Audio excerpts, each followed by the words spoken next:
the deadliest U.S. commuter train crashes in the last 2 decades. There have been a number of fatal commuter train crashes through the years. Here's a list of the deadliest crashes since 2000. September 12, 2008 Metrolink commuter train. Casualties: 25 killed, more than 100 injured. Where? Chatsworth, California, near Los Angeles. What? A Metrolink commuter train and a Union Pacific freight train collided head-on in the late afternoon. The Metrolink's locomotive and one of its 3 passenger cars derailed, 2 of the freight train's locomotives and 10 of its 17 cars derailed. Why? The National Transportation Safety Board determined that the Metrolink engineer, among those killed in the wreck, was distracted while he was text messaging someone on a phone, and that he therefore failed to stop his train at a red signal. Metrolink already had prohibited its engineers from using wireless devices while operating trains. The NTSB said the crash could have been avoided if the Metrolink train had had positive train control technology, which combines GPS and other technology to monitor trains and stop them from colliding, derailing or speeding. As a result, the NTSB recommended that all rail companies install cameras and audio recorders at the controls so bosses could occasionally review whether their engineers were breaking cell phone rules. Congress ordered the nation's railroads to adopt positive train control by December 2015.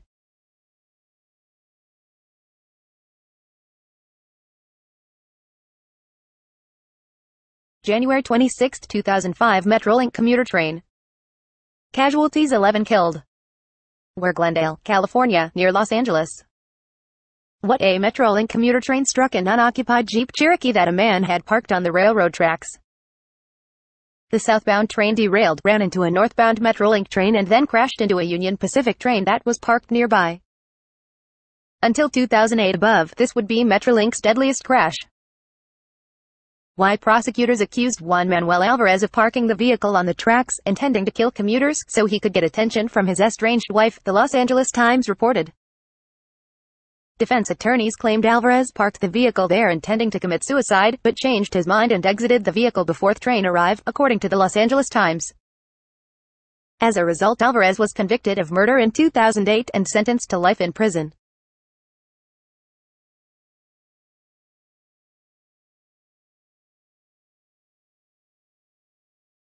June 22, 2009 WMATA commuter train. Casualties: 9 killed, dozens injured. Where? Washington. What? 1 Washington Metropolitan Area Transit Authority commuter train 112 struck the rear of another train 214 that was stopped near the Red Line's Fort Totten station during rush hour about 5 p.m. The rear car of train 214 telescoped about 63 feet into the lead car of train 112, the NTSB said. All 9 people who died were on train 112, and that included 112's operator. Why? A track circuit component that is supposed to detect trains failed in the area where train 214 was stopped, meaning train 214 was invisible to Washington Metro's automatic train control system. Since train 214 was essentially invisible, the system commanded train 112 to keep going right into the back of 214, the NTSB found. The NTSB said the crash would have been avoided had Washington Metro properly tested its system.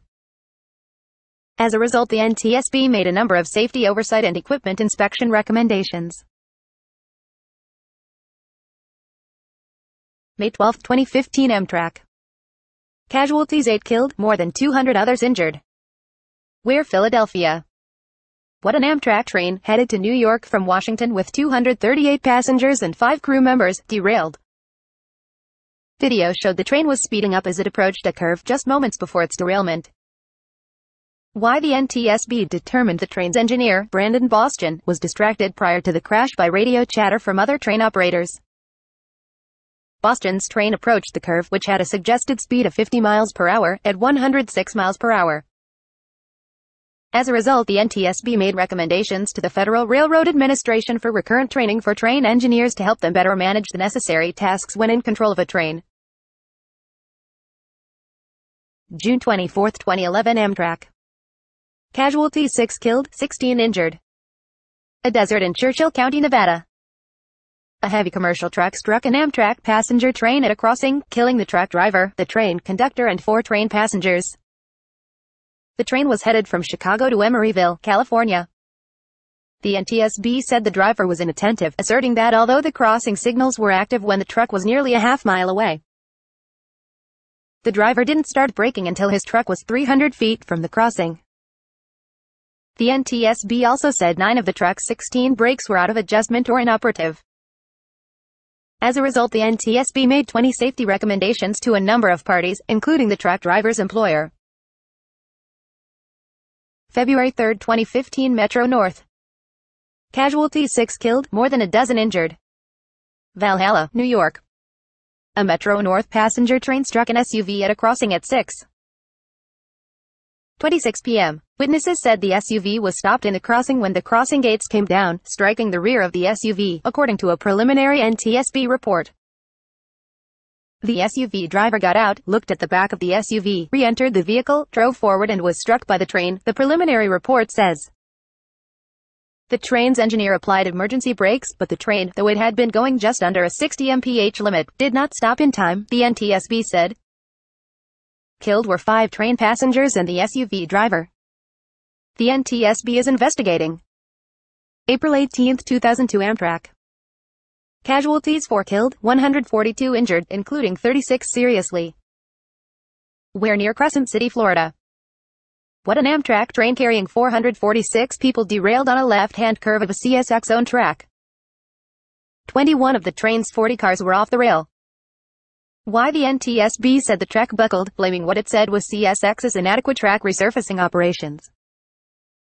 The buckle happened where a CSX resurfacing crew had been working.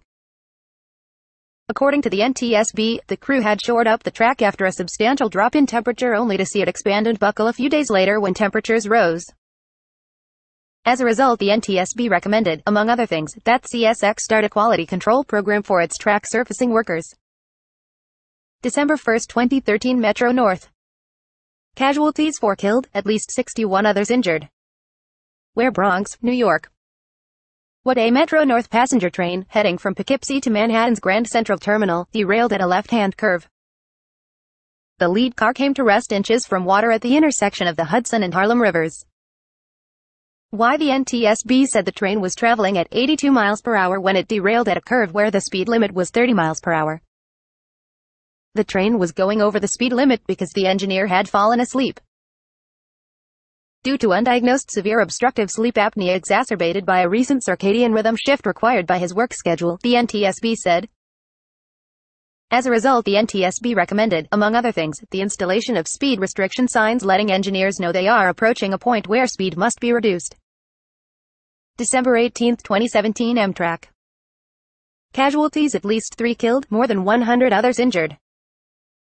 DuPont, Washington. An Amtrak passenger train derailed and hurled 13 of its 14 cars off both sides of an overpass and onto rush-hour traffic below.